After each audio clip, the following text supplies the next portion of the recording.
नमस्कार दोस्तों। आज मैं पूजा के दौरान इस्तेमाल किए जाने वाले नारियल के विषय में आप लोग के साथ कुछ जानकारी शेयर करूंगी। जैसा कि हम सभी जानते हैं कि पूजा में नारियल का विशेष महत्व है, लेकिन हम में से बहुत कम लोग जानते हैं कि ये नारियल कहाँ से आया।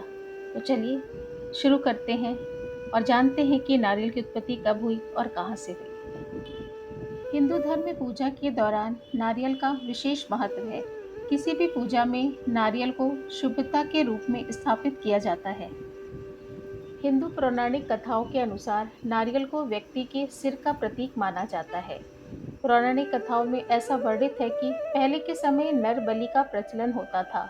इस नर बलि को रोकने के लिए नारियल को सिर का प्रतिरूप बनाया गया। इसके बाद से भगवान के समक्ष नारियल फोड़ने की परंपरा शुरू हुई। एक कथा के मुताबिक सतव्रत नाम का एक प्रतापी और वीर राजा हुआ करता था।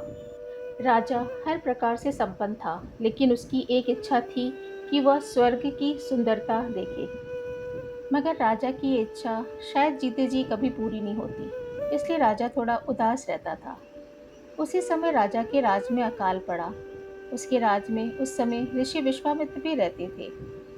विश्वामित्र राज के सूखे को दूर करने के लिए कठोर तप की इच्छा से जंगल को चले गए और अपना घर द्वार सब छोड़ दिया।